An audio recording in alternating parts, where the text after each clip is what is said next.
I'm Margot Lane. And I'm Bob Spicer, and this is your Lake of the Ozarks news update brought to you by Lake TV and LakeExpo.com and sponsored by Hy-Vee and Osage Beach and YC Powersports. Today we're going to talk about a Springfield man shoots a record-sized fish in a small pond. All right. Well, outdated lake area utilities got a facelift this year. Find out how you can give your taste buds a workout while helping the community. Lake TV attends a celebration of life. And Lake TV's William Holtz digs into a $52 million project coming to Bagnell Dam. All that and more after a word from Hy-Vee and Osage Beach. Meet Walt, our local Hy-Vee pharmacist. He's highly trained to counsel, support, and care for your chronic and complex medical needs. Hy-Vee Pharmacy Solutions is your complete source for specialized pharmacy services. Meet Amy, our local Hy-Vee dietitian. She's our most credible source of food and nutrition information. She's your go-to for shopping tours that focus on your diet needs.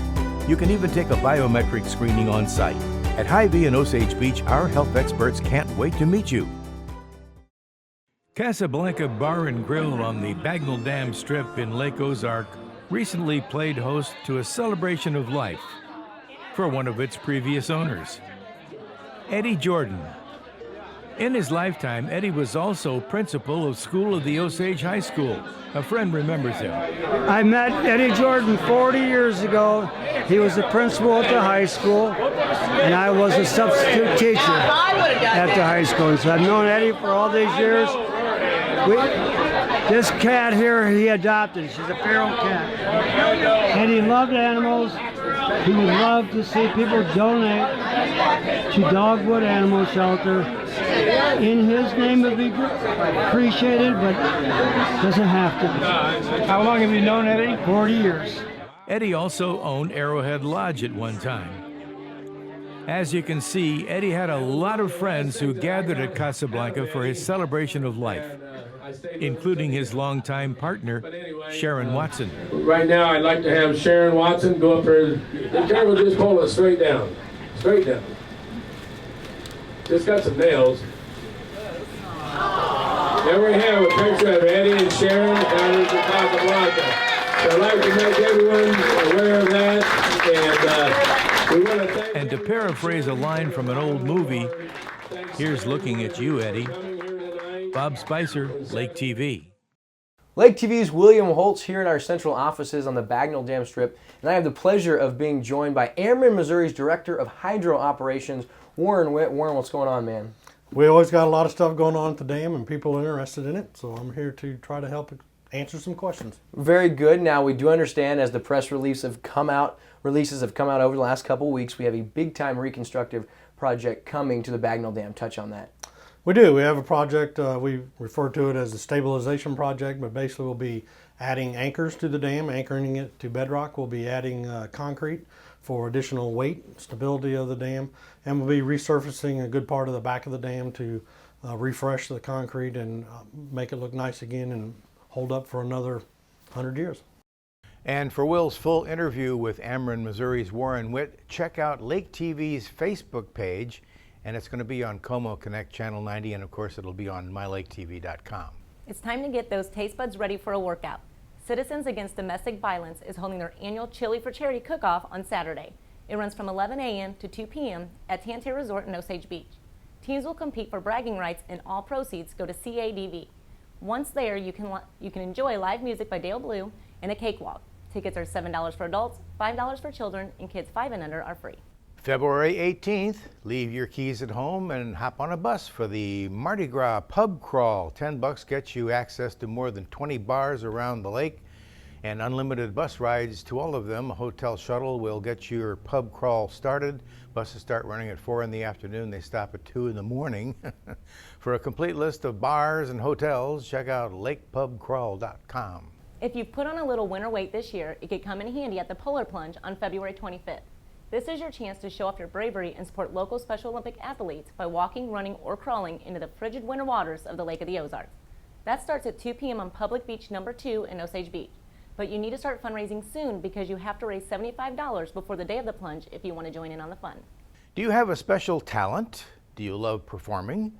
Consider trying out for Performing Arts Variety Showcase this Saturday. Auditions are going to run from 10 in the morning until noon at the Lake Area Arts Office located at Stonecrest Mall in Osage Beach.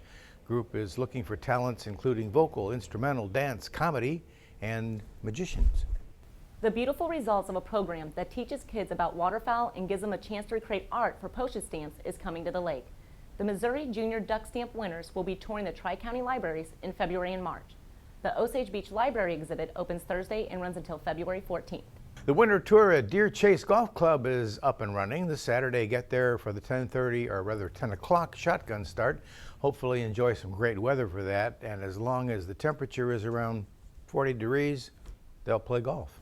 That's just some of what's happening at the lake this weekend. Go to lakeexpo.com for a complete list of events. And coming up, well, outdated lake area utilities got a facelift this year. Volunteers are gearing up for Earth Day, and it's all about the beer can.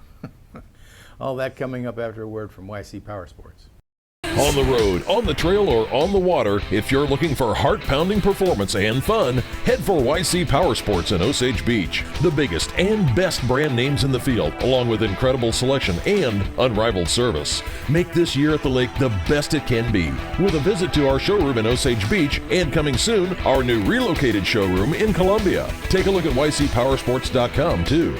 Summer fun is just waiting for you at YC Powersports in Osage Beach and Columbia. Some people collect matchbooks. Some people collect salt and pepper shakers. But beer cans? Got a 7,000 to 8,000 personal can collection myself. My collection is approximately 24,000. I personally have about 2,000. 2,000 beer cans? Mm-hmm. Yep, beer cans. And they brought their collections to the Grand Glaze Resort recently to show them off. It's the BCCA. A little history, please. Well, we used to be the Beer Can Collectors of America back when we formed in the early 70s. Yeah. But people collect more than just beer cans, so we changed our name and kept the initials. We're the Brewery Collectible Club of America. We collect everything related to beer. How far back does a beer can go in history? Well, they first put beer in cans and marketed in 1934. Originally, they test marketed one, and then they really started coming out in 1935. And I have some cans that were produced in 1935. What was the label then? This one was the Kruger Brewing it was Kruger beer from the Gottfried Kruger Brewing Company in Newark, New Jersey. Now, you probably think that beer can collecting is a guy thing, but you'd be wrong.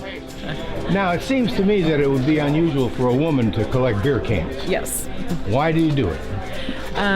Because I enjoy it very much. I found the interest at age 14. That was right? in 1977. And I've been collecting actively ever since. I've got a 7,000 to 8,000 personal can collection myself. And I like detailed things about cans, the histories of them. You might be surprised to learn that early beer cans weren't flat on both ends. The cone tops were made between 1935 and about 1955, and basically when companies started to put beer in cans, a lot of the smaller breweries didn't want to change the bottling mechanism, so what they did, they put a cone on top of a steel can, cap sealed, and ran it to the machine that way. So whether it's steins, cans, signs, bottles, coasters, caps that go on the bottles, we collect all that. So there's a lot more to it than just cans. There's a lot more than just cans, yep. Bob Spicer, Lake TV. One lucky fisherman pulled in the catch of a lifetime last month. John Morris of Springfield broke a state record when he shot a big-mouth buffalo using a bow and arrow. Morris was on a private pond in Henry County near Truman Lake when he shot the fish on a coal mine strip pit. The mammoth buffalo weighed 57 pounds and 13 ounces and was 39 inches long. What does the lake area need most? More year-round work, more housing options for all income levels, and more diversity to ensure the lake region's future. That's according to the Lake of the Ozarks Economic Development Council, and this year the council plans to focus on developing each of those areas by targeting important builders and bankers. According to State Representative Rocky Miller, businesses are avoiding Missouri because of our outdated utility system. Miller is chairman of the House of Representatives Utilities Committee this year and hopes to see improvements beginning this year through legislation. His committee deals with all utilities including gas, water, sewer, and cable. Volunteers are getting ready to clear out the trash out the lake with the West Lake Road Cleanup.